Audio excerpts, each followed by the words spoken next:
चाहे carbon dioxide हो या ऑक्सीजन, ये दोनों ही कोशिका झिल्ली के आर पार जाएगा। कार्बन डाइऑक्साइड हो या ऑक्सीजन, ये दोनों ही कोशिका झिल्ली के आर पार जाएगा। ये जा कैसे सकता है? तो डिफ्यूजन के कारण, विसरण के कारण, परासर नहीं बल्कि विसरण के कारण। ओके, डिफ्यूजन, परासर को ऑस्मोसिस करते हैं इंग्लिश में, विसरण हो गया डिफ्यूजन, यानी विसरण के माध्यम से होता है। ठीक है, विसरण को कैसे याद करिएगा? देखिए, कार्बन डाइऑक्साइड हो गया या ऑक्सीजन, ये दोनों क्या होता है? शरीर से बिछड़ता है। लिए आप तो इन्वायरमेंट से बिछड़ गया, यानी जितना ऑक्सीजन था, ठीक है, इन्वायरमेंट में उसको हम ले लिए, तो इन्वायरमेंट से ऑक्सीजन बिछड़ ना गया और शरीर में ना चल गया, तो विसरण हो गया यानी बिछड़ गया। फिर आपको शरीर से छूटेगा कार्बन डाइऑक्साइड, तो फिर शरीर से कार्बन डाइऑक्साइड छूटा तो कार्बन डाइऑक्साइड बिछड़ गया, तो बिछड़ने से विसरण याद करना है। ठीक है, तो डिफ्यूजन के माध्यम से होगा।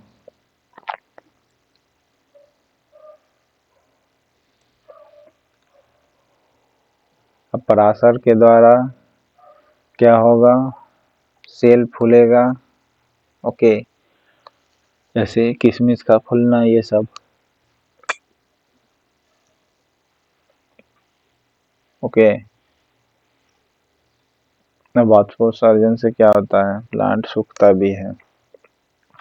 ओके, नेक्स्ट है, किस कोशिकांग के अपने डीएनए और राइबोसोम होते हैं? खुद का डीएनए और राइबोसोम दोनों होता है, किसका? तो माइटोकॉन्ड्रिया का होता है। ओके, और प्लास्टिड का होता है। खुद का डीएनए और राइबोसोम दोनों होता है, ये किसका होता है? माइटोकॉन्ड्रिया और प्लास्टिड दोनों का। डीएनए और राइबोसोम माइटोकॉन्ड्रिया का तो होगा, साथ ही साथ प्लास्टिड का भी होता है। ओके, किसका? प्लास्टिड का भी होगा। डीएनए राइबोसोम किसमें पाया जाता है? प्लास्टिड में भी। ओके, प्लास्टिड में भी डीएनए राइबोसोम होती है। ओके, और गोल्गी काय बॉडी के द्वारा लाइसोसोम बनता है। ठीक है, रिक्तिकाएं कितनी परसेंट होती है? 90% होती है कोशिका के वॉल्यूम का। ठीक है,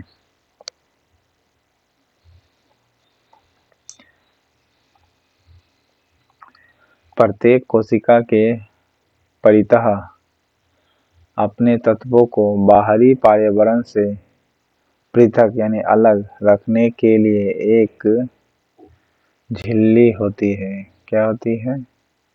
झिल्ली होती है। ओके, नेक्स्ट है, प्रत्येक कोशिका के परितः अपने तत्वों को बाहरी पर्यावरण से, किससे? बाहरी पर्यावरण से अलग रखने के लिए एक झिल्ली होती है। ठीक है, बाहरी पर्यावरण से मतलब बचाना है, इसीलिए क्या होता है? वो झिल्ली होती है प्रत्येक कोशिका का। ठीक है, जितना भी कोशिका का होता है ना, हर कोशिका का अपना झिल्ली होता है। क्यों? क्योंकि वह बाहरी पर्यावरण से अलग रख सके। ठीक है, बाहरी पर्यावरण से अलग रख सके यानी पृथक रख सकता है, तो वो क्या होता है? झिल्ली होती है प्रत्येक कोशिका के। ठीक है, माइटोकॉन्ड्रिया में डीएनए और राइबोसोम दोनों होती है। ठीक है, कोशिका भित्ति किस में पाई जाती है? तो प्लांट में पाई जाती है। ओके, न्यूक्लियस यानी केंद्रक का खोज किसने किया था? रॉबर्ट हुक ने या रॉबर्ट ब्राउन ने। नेक्स्ट है, डैश वर्णक क्लोरोफिल युक्त प्लास्टिड को क्लोरोप्लास्ट कहा जाता है, हरा वाला को कहा जाता है। ओके, हरा वाला को कहा जाता है। हरा वर्णक क्लोरोफिल युक्त स्टिड होता है, ठीक है। क्लोरोफिल प्लास्टिड होती है। हरा पिगमेंट यानी ग्रीन पिगमेंट जो होती है क्लोरोफिल युक्त प्लास्टिड होती है, क्लोरोफिल युक्त प्लास्टिड होती है। इसको क्लोरोप्लास्ट कहा जाता है। क्या कहा जाता है? क्लोरोप्लास्ट कहा जाता है। ग्रीन कलर का पिगमेंट होता है, ग्रीन कलर का पिगमेंट होता है जिसे क्लोरोफिल युक्त प्लास्टिड कहते हैं। क्या कहते हैं? क्लोरोफिल प्लास्टिड कहते हैं। इसे क्लोरोप्लास्ट भी कहा जाता है। ओके, नेक्स्ट है, एक कोशिका में जो विभाजित नहीं होती है, एक कोशिका में जो विभाजित नहीं होती है, इसमें डीएनए क्रोमैटिन सामग्री के भाग के रूप में उपस्थित होता है। किस भाग में? क्रोमैटिन सामग्री के रूप में विद्यमान होता है, मतलब रहता है उपस्थित। एक कोशिका में जो विभाजित नहीं होता है।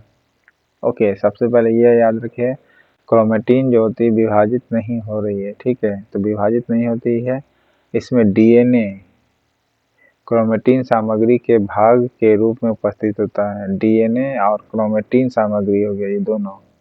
डीएनए के साथ साथ क्रोमैटिन सामग्री भी होगा, डीएनए भी होगा, क्रोमैटिन सामग्री भी होगा, इसके भाग के रूप में उपस्थित होता है।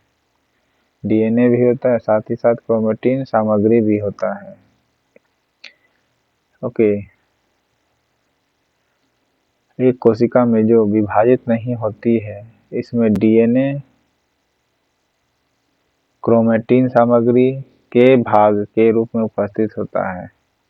ओके,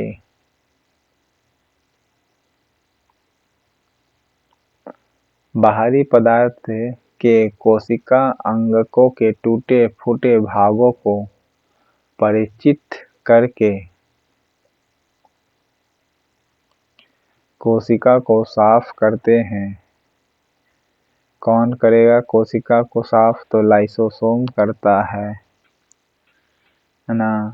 क्या करेगा? लाइसोसोम करेगा। बाहरी पदार्थ के कोशिका अंगकों के टूटे फूटे भागों को परिचित करता है यानी पहचानता है, और फिर उस कोशिका को साफ करता है। टूटा फूटा है जिसका कोई काम धाम है नहीं, तो उसको क्या करेगा? पहचान करके उसे क्या करेगा? साफ करेगा यानी हटाएगा, लाइसोसोम करता है। Okay,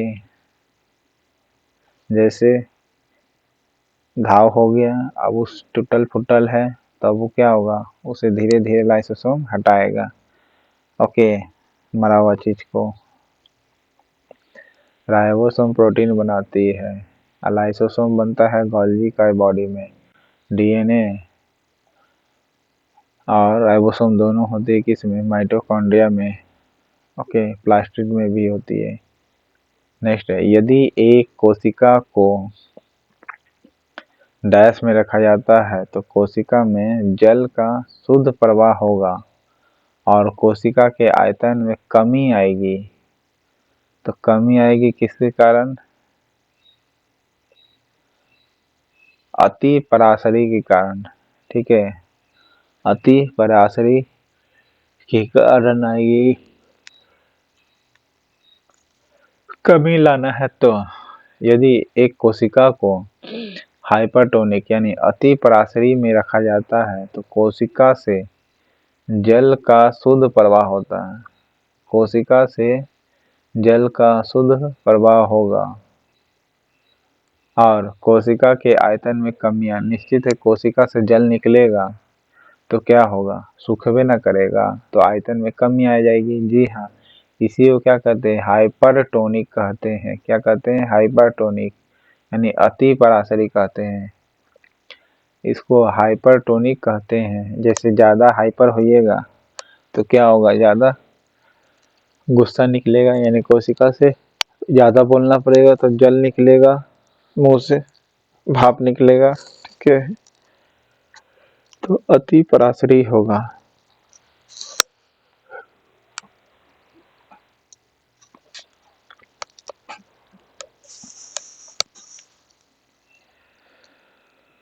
okay.